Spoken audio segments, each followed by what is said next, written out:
அடுத்தவர் உதடு என்ன பாடல் பாட வேண்டும் என்பதை தீர்மானிக்க உங்களுக்கு எந்த சுதந்திரத்தை யார் கொடுத்தது என்ற கேள்வியை இங்கே நாங்கள் கேட்க விரும்புகிறோம். எல்லோருக்கும் தேவை ஆன்மீகம், ஆனால் உங்களுக்கு தேவை கலவரம். என்றைக்காவது உங்கள் உதட்டில் ஈஸ்வர அல்லா தேரேனாம் என்று நீங்கள் சொல்லி இருக்கிறீர்களா? வந்தே மாதரம் பாடலினுடைய 150வது ஆண்டு என்ற ஆதாரத்தை எங்கிருந்து நீங்கள் எடுத்தீர்கள் என்று தெரியவில்லை. போக்குவரத்தை ஸ்தம்பித்து போயிருக்கிறது, அதை பற்றி நீங்கள் சொல்ல தயாராக இல்லை.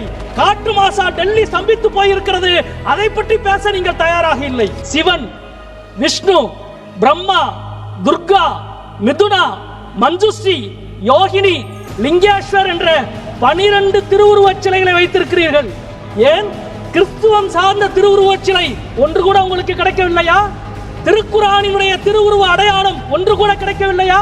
இந்த தேசத்தின் பன்மைத்தன்மை இந்த அவையிலே கூட எதிரொலிக்க கூடாது என்று நினைக்கிற நீங்கள் தேசபக்தியை பற்றி எங்களுக்கு உபதேசம் செய்து கொண்டிருக்கிறீர்கள். வந்தே மாதரம் பாடலை 100 ஆண்டுகளுக்கு மேலாக இந்த நாடு விவாதித்துக் கொண்டிருக்கிறது. இந்த தேசத்தினுடைய பன்மைத்தன்மை, அதனால்தான் ஈஸ்வர அல்லா தேரேனாம் என்ற முழக்கம் வந்தே மாதரம் என்பதை விட மேலே எழுந்து வந்தது. என்றைக்காவது உங்கள் உதட்டில் ஈஸ்வர அல்லா தேரேனாம் என்று நீங்கள் சொல்லி இருக்கிறீர்களா? அதற்கு பதில் இன்றைக்கு நீங்கள் என்ன செய்கிறீர்கள்? உங்களது மாநில அரசுகள் சுற்றறிக்கை அனுப்புகிறார்கள்.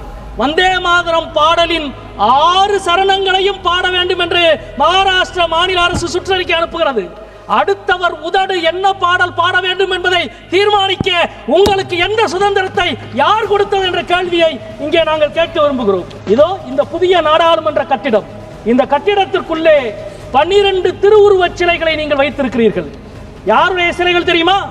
சிவன், விஷ்ணு, பிரம்மா, துர்கா, மிதுனா, மஞ்சுஸ்ரீ, யோகினி, லிங்கேஸ்வர் என்ற 12 திருவுருவச் சிலைகளை வைத்திருக்கிறீர்கள். ஏன் கிறிஸ்துவம் சார்ந்த திருவுருவச் சிலை ஒன்று கூட உங்களுக்கு கிடைக்கவில்லையா? திருக்குரானினுடைய திருவுருவ அடையாளம் ஒன்று கூட கிடைக்கவில்லையா? இந்த தேசத்தின் பன்மைத்தன்மை இந்த அவையிலே கூட எதிரொலிக்க கூடாது என்று நினைக்கிற நீங்கள் தேசபக்தியை பற்றி எங்களுக்கு உபதேசம் செய்து கொண்டிருக்கிறீர்கள். நண்பர்களே, பன்மைத்தன்மைதான் இந்த வரலாறு. இங்கிருந்து இங்கு மட்டுமல்ல, உங்களின் இந்த வரலாறு தான் இங்கே இருந்து திருப்பரங்குன்றம் வரை நீளுகிறது. எல்லோருக்கும் தேவை ஆன்மீகம், ஆனால் உங்களுக்கு தேவை கலவரம். மிக முக்கியமான விஷயம், வந்தே மாதரம் பாடலினுடைய 150வது ஆண்டு என்ற ஆதாரத்தை எங்கிருந்து நீங்கள் எடுத்தீர்கள் என்று தெரியவில்லை. அந்த பாடலின் 2 சரணம் முதலிலே எழுதப்பட்டது, 4 சரணம் பின்னால் அனந்தமடம் நாவலிலே எழுதப்பட்டது. சரியான எழுதப்பட்ட ஆண்டு இல்லை. ஆனால் உங்களுக்கு வேறொரு தேவை இருக்கிறது. அந்த தேவை வர இருக்கின்ற சட்டமன்ற தேர்தல், மேற்கு வங்காளத்தினுடைய தேர்தல் உங்களுக்கு தேவை இருக்கிறது. காலமெல்லாம் உங்களின் தேவை தேர்தலாக இருக்கிறது. நாட்டின் தேவை வேறொன்று. ஒட்டுமொத்தமாக விமான போக்குவரத்தை ஸ்தம்பித்து போயிருக்கிறது, அதை பற்றி நீங்கள் சொல்ல தயாராக இல்லை. காற்று மாசா டெல்லி ஸ்தம்பித்து போயிருக்கிறது, அதை பற்றி பேச நீங்கள் தயாராக இல்லை. இறுதியாக நிறைவாக மாண்புமிகு பிரதமர் அவர்கள் மகாகவி சுப்பிரமணிய பாரதியை நினைவூட்டினார். சுப்பிரமணிய பாரதி தான் வந்தே மாதரம் பாடலை 1908வது ஆண்டு தமிழிலே மொழிபெயர்த்தார்.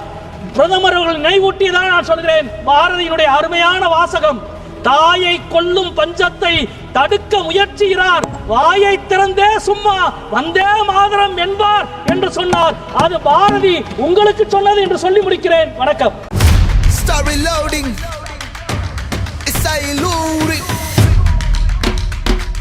Oh yeah.